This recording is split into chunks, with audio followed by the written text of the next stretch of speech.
تو یہ تو بات تھی سیکنڈ پوائنٹ سے ریلیٹڈ ہم نے کیا کیا کی. اب اس کے بعد کریٹیسزم کیا آیا. پہلا کریٹیسزم تو ان لوگوں کی طرف سے آیا جو سمجھتے تھے کہ یہ نہ ہو، جو سمجھتے تھے کہ طالبان کے ساتھ مذاکرات کرنے چاہیے، طالبان کے خلاف کوئی سخت قدم نہیں اٹھانا چاہیے. ان کا کہنا یہ تھا کہ یہ نہ ہو آپ طالبان کے خلاف آپریشن کر رہے ہیں اور یہ سخت اقدامات اٹھا رہے ہیں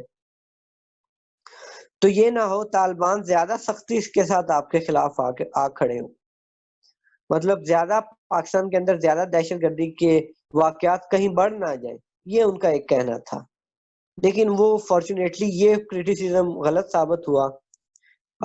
ہم نے سکسیسفلی جو طالبان پاکستان کے اندر جو دہشت گردی کر رہے تھے، ہم نے بڑی حد تک 90% ان کے اوپر قابو پا لیا.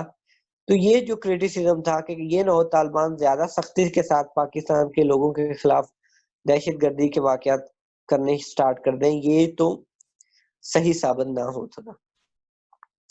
باقی کیا کریٹیسزم آیا؟ ایک سمپل کریٹیسزم تو میں نے آپ کے سامنے رکھ دیا کہ جب پاکستان نے سزائے موت سے پابندی ہٹائی تو ایک سب سے بڑا کریٹیسزم تو یورپی یونین اور یونائٹڈ نیشنز سے آیا.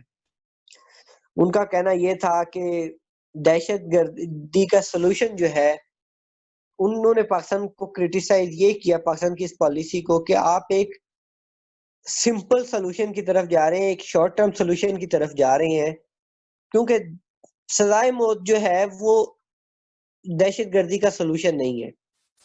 انہوں نے مثال پیش کی، انہوں نے کہا دیکھیں کہ جیسے سعودی عرب جو ہے وہاں سزائے موت جو ہے وہ ہوتی ہے، تو وہاں دہشت گردی بھی تو ہوتی ہے. اگر سزائے موت دہشت گردی کا ہی سلوشن ہوتی تو پھر ہر اس ملک میں جہاں سزائے موت ہے دہشت گردی کے واقعات ختم ہو جاتے، لیکن ایسا نہیں ہے. امریکہ کی مثال لے لیں، امریکہ کے اندر سزائے موت ہے تو وہاں دہشت گردی بھی ہوتی ہے. انڈیا دیکھ لیں، انڈیا کے اندر سزائے موت ہے تو وہاں دہشت گردی کے واقعات پھر بھی ہوتے ہیں.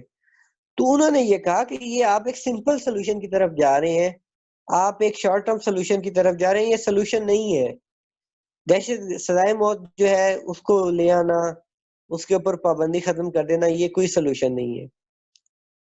اس کا نقصان کیا ہوگا؟ انہوں نے کہا اس کا نقصان یہ ہوگا کہ جو پاکستان کے جو عام لوگ ہیں، وہ معصوم لوگ جو ہیں، پہلے بھی ان کو پاکستان میں نقصان ہو رہا تھا، تو انہوں نے کہا کہ اس کا نقصان مزید اس کا نقصان یہ ہوگا کہ وہ جو چونکہ پاکستان کے جو غریب لوگ ہیں وہ بڑے بڑے وکیل ہیں، ان کی فیس نہیں دے پاتے، تو وہ ان کے خلاف سزائیں ہو جاتی ہیں، اور جو پاکستان کے امیر لوگ ہیں وہ جو ہیں وہ بڑے بڑے وکیل کر لیتے ہیں، وہ بچ جاتے ہیں. تو یہاں پہ ان کا کریٹیسزم آیا کہ اس کا نقصان غریبوں کو ہی ہوگا، یونائٹڈ نیشنز اور یورپی یونین کی طرف سے. انہوں نے کہا کہ اس کی بجائے پاکستان کو کیا کرنا چاہیے تھا، پاکستان کو اپنے جوڈیشل سسٹم کو ریفارم کرنا چاہیے، پاکستان کے اپنے جو ججز ہیں، پاکستان کی جو عدالتیں ہیں، ان کو ریفارم کرنا چاہیے تھا، بجائے اس کے کہ پاکستان جو ہے وہ سزائے موت سے پابندی اٹھا لے. تو ایک تو یہ کریٹیسزم آیا. دوسرا کریٹیسزم آیا، وہ کریٹیسزم تھا پاکستان کی لیگل فریٹرنیٹی کی طرف سے، جو پاکستان کے بڑے بڑے عظیم پاکستان کے اندر لائرز موجود ہیں. انہوں نے کہا کہ دیکھیں پاکستان کے اندر جو ہے وہ لا اینڈ آرڈر سچویشن جو ہے وہ کس کی ذمہ داری ہوتی ہے؟ وہ آپ کی حکومتوں کی ذمہ داری ہوتی ہے. پاکستان کے اندر جو ہے وہ لا اینڈ آرڈر مینٹین کرنا آپ کی ملٹری کی ذمہ داری نہیں ہے. ملٹری کی ذمہ داری ہے پاکستان کو جو بیرونی خطرات ہوتے ہیں ان سے بچاؤ. تو اب جو لیگل فریٹرنیٹی، انہوں نے کہا کہ پہلی بات کہ یہ تو آپ کی حکومتوں کی ذمہ داری تھی لا اینڈ آرڈر کو مینٹین کرنا.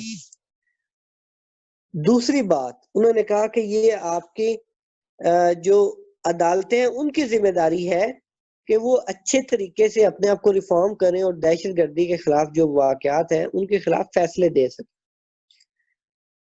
انہوں نے کریٹیسزم یہ کیا کہ جب آپ یہ دونوں کام جو ہیں لا اینڈ آرڈر مینٹین کرنا بھی اور دہشت گردی کے خلاف مقدمات تھے ان کے خلاف فیصلہ کرنا بھی، یہ آپ سویلین اور جوڈیشری کی لیڈرشپ سے لے کے ملٹری کو دے رہے ہیں، تو آپ ان کا کام جو ہے وہ کسی اور کو دے رہے ہیں. اس کی انہوں نے مثال یہ پیش کی کہ انہوں نے کہا ایک تو یہ کیا ہوگا، یہ آپ کی حکومتوں کو کمزور کرے گا، آپ کی سویلین لیڈرشپ کو یہ فیصلہ کمزور کرے گا، دوسرا یہ آپ کی جوڈیشری کو بھی کمزور کرے گا، کیونکہ ایک کا کام ہے وہ آپ دوسرے کو دے رہے ہو، تو اس کا کام آپ کیا کہنے کی کوشش کر رہے ہو کہ پاکستان کی سویلین لیڈرشپ بھی کیپیبل نہیں ہے، پاکستان کی جوڈیشری بھی کیپیبل نہیں ہے۔ تو اس کا نقصان ہوا ہمیں، ہماری سویلین لیڈرشپ بھی پھر اس سے کمزور ہوئی، اور ہماری جو ملٹری کی لیڈرشپ تھی وہ بھی اس سے کافی زیادہ کمزور ہوئی۔ اس کا ہمیں نقصان ملٹری کہہ رہا ہوں، ہماری جوڈیشری جو تھی وہ کمزور ہوئی، اور اس کا فائدہ کسے ہوا؟ ہماری ملٹری کو فائدہ ہوا، ایک طرح سے فائدہ ہوا کہ وہ مضبوط ہو گئی، اس کو آپ نے زیادہ سے زیادہ ذمہ داریاں دے دی تو وہ مضبوط ہوگی، وہ زیادہ انٹرفیئر کرنا شروع ہو گئی پاکستان کی سیاست کے اندر، پاکستان کے انٹرنل میٹرز کے اندر۔ لیکن اس کا نقصان ایک اور ملک کو ہوا کہ پاکستان کی ملٹری جو ہے اس کا کام جو ہے، ملٹری کا کام ہے پاکستان کو بیرونی خطرات سے بچانا۔ ملٹری کا کام جو ہے وہ ملٹری کا کام یہ نہیں ہے کہ وہ کیسز سنے، ملٹری کا کام یہ نہیں ہے کہ وہ سزائیں دے۔ تو اس کا نقصان کیا ہوا کہ ملٹری کا جو پروفیشنلزم تھا نا اس کو نقصان ہوا۔ ملٹری نے جب پاکستان کی سیاست کے اندر انٹرفیئر کرنا شروع کر دیا تو اس کا نقصان پاکستان کی ملٹری کو بھی ہوا۔ کس طریقے سے ہوا کہ اس کا پروفیشنلزم خراب ہوا۔ پروفیشنلزم سے مراد میں آپ کو ایک مثال دیتا ہوں کہ ایک فٹ بال کا کھلاڑی ہو، آپ اس کو کرکٹ کا کوچ بنا دو تو کیا وہ ایک اچھا کوچ ثابت ہوگا کرکٹ کا؟ نہیں، کہ اس نے کبھی زندگی میں کرکٹ کھیلی ہی نہیں، تو وہ کیسے کرکٹ کا کوچ ہو سکتا ہے؟ سیم یہی مثال آپ پاکستان کی ملٹری سے لے لیں۔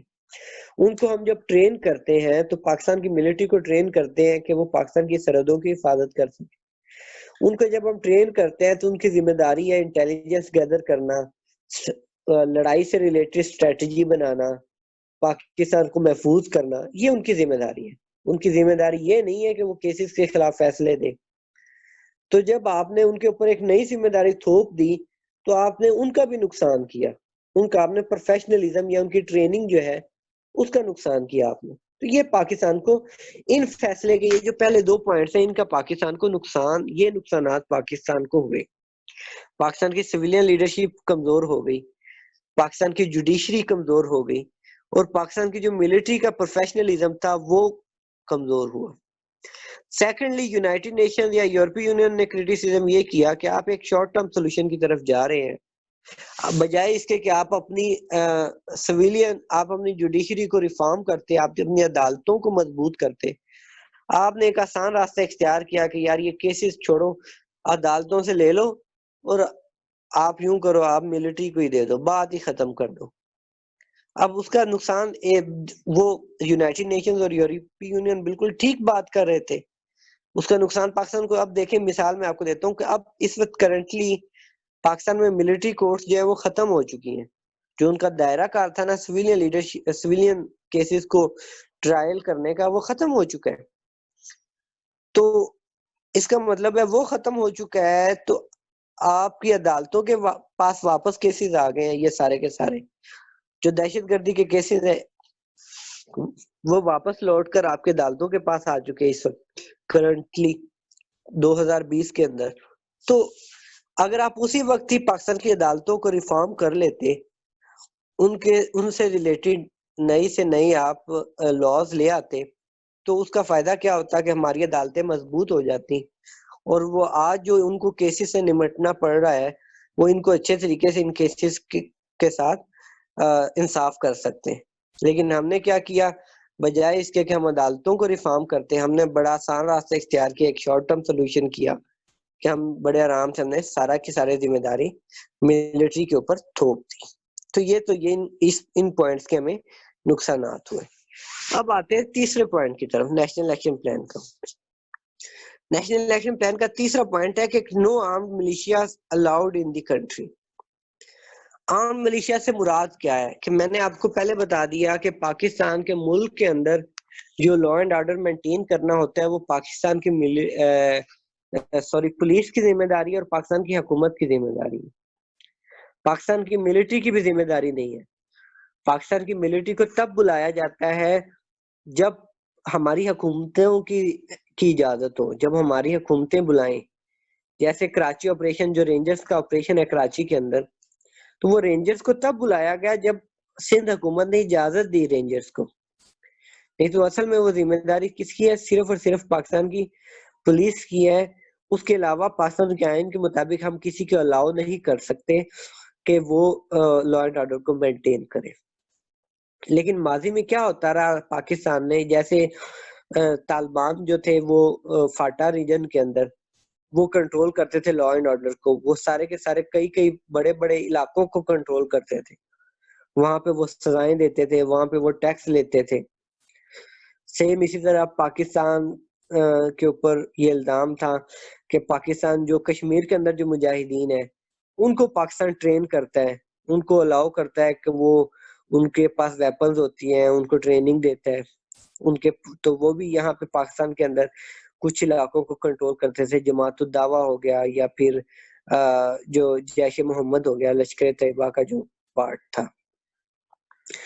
تو پاکستان نے اس پوائنٹ کے اوپر پاکستان نے یہ ڈیسائیڈ کیا کہ اب ہم تمام کی تمام یہ سارے کے سارے جو گروپس ہیں جن کو ماضی میں ہم نے خود الاؤ کیا ہوا تھا یا یہ خود بخود پاکستان میں موجود تھے اور یہ اپنی مرضی سے اپنے چھوٹے چھوٹے علاقوں کے اوپر یہ اپنی زور آوری یا اپنا حکم چلاتے تھے، یہ سب ختم کر دیں گے. اب ہم سٹیٹ کی جو رٹ ہے وہ قائم کریں گے. اب کسی کو بھی الاؤ نہیں کریں گے پورے ملک کے اندر کہ وہ اپنی مرضی سے اپنے علاقوں کو کنٹرول کر سکے. یہ صرف اور صرف حکومت کی ذمہ داری ہوگی اور پولیس کی ذمہ داری ہوگی. اب یہ پوائنٹ پڑھنے میں یا دیکھنے میں یا ایکسپلین کرنے میں تو بڑا اچھا لگتا ہے، لیکن پھر اس کے اوپر کویسچن یہ آتا ہے کہ کیا اس کے اوپر عمل ہو سکا؟ تو اس کے اوپر پورے طریقے سے پاکستان عمل نہیں کر سکا. اس کی وجہ کیا تھی؟ اس کی وجہ تھی جیسے good Taliban versus bad Taliban. Pakistan نے جو بیڈ طالبان تھے، بیڈ طالبان سے مراد وہ پاکستان نے ایک ڈسٹنکشن بنائی ہوئی تھی پاکستان کی ملٹری لیڈرشپ نے کہ وہ طالبان جو پاکستان کے اندر اٹیک کرتے ہیں وہ تو بیڈ طالبان ہیں، ان کو تو ختم کرنا لازمی ہے. لیکن وہ طالبان جو افغانستان کے اندر جا کے اپنے آپریشنز کرتے ہیں ان کو پاکستان نے الاؤ کیا ہوا تھا اپنے خطوں کے اندر، یا وہ مجاہدین گروپ جو انڈیا کے اندر جا کے آپریشنز کرتے ہیں ان کو تو ہم نے الاؤ کیا ہوا تھا. تو اس سٹیپ کے اوپر ہم پورے طریقے سے عمل اس لیے نہیں کر سکے کہ ہم نے وہ پالیسی اپنی جاری رکھی. ہم نے جاری رکھا کہ ہم گڈ طالبان اور بیڈ طالبان کی ڈسٹنکشن ہم نے جاری رکھی. وہ لوگ جو پاکستان کے اوپر اٹیک کرتے تھے ان کے خلاف تو ہم نے آپریشن کیا اور ان کو ختم کر دیا 90%. لیکن وہ لوگ جو دوسرے ملکوں کے اوپر جا کے اٹیک کرتے تھے جیسے انڈیا یا افغانستان میں، ان کو ہم نے الاؤ کیا. اس کا نقصان کیا ہوا آگے چل کر کہ پاکستان کی ملٹری لیڈرشپ اور سویلین لیڈرشپ کے اندر ایک اختلاف پیدا ہوا. پاکستان کی سویلین لیڈرشپ چاہتی تھی، چونکہ اس وقت نواز شریف کی حکومت تھی، تو وہ چاہتی تھی کہ تمام کے تمام ایسے گروپس کا خاتمہ کیا جائے، تمام کے تمام ایسے گروپس کے خلاف آپریشن کیا جائے. ان کا کہنا کیا تھا کہ اگر پاکستان ایسے گروپس کو الاؤ کرتا ہے جو دوسرے ملکوں کے اندر جا کے آپریشنز کرتے ہیں تو اس سے پاکستان کا امیج خراب ہوتا ہے. دنیا سمجھتی ہے کہ پاکستان دہشت گردی کاز کر رہا ہے، دنیا سمجھتی ہے کہ پاکستان دہشت گردی کو پروموٹ کر رہا ہے دوسرے ملکوں کے اندر. تو ان کا کہنا یہ تھا کہ اس طریقے سے پاکستان کو نقصان ہوتا ہے، پاکستان کا امیج خراب ہوتا ہے. جیسے آپ کو اگر یاد ہو ڈان لیکس اسی سلسلے میں آئی، اسی اختلاف کے تناظر میں ڈان لیکس کی جو خبر ہے آپ کے سامنے وہ آتی ہے کہ جہاں پہ سویلین لیڈرشپ ملٹری لیڈرشپ کو کہہ رہی ہے کہ ایسے تمام گروپس کا خاتمہ کیا جائے جو انڈیا کے اندر یا افغانستان کے اندر جا کر آپریشن کرتے ہیں، کیونکہ پاکستان کو اس کا نقصان ہوتا ہے. لیکن ملٹری لیڈرشپ چونکہ پاکستان کی سیکورٹی پالیسی کو پاکستان کی ملٹری لیڈرشپ کنٹرول کرتی ہے، تو انہوں نے کہا کہ انہوں نے اس پالیسی کو جاری رکھا اور اس کا پھر نقصان یہی ہوا کہ آگے چل کے ہم دیکھیں گے اس وقت کرنٹلی جیسے پاکستان کے اوپر کچھ پابندیاں لگی ہوئی ہیں. FATF financial action task force کے تحت پاکستان کو گرے لسٹ میں ڈالا ہوا ہے. تو وہ پابندیاں اسی لیے لگی ہوئی ہیں کہ دنیا کہتی ہے کہ پاکستان نے ان گروپس کو الاؤ کیا ہوا ہے، ان گروپس کو پاکستان نے سیف ہیونس دی ہوئی ہیں. ایک تو نقصان یہ ہوا کہ پاکستان کا امیج خراب ہو رہا ہے، اگر چونکہ پاکستان نے اس پوائنٹ کے اوپر پورے طریقے سے عمل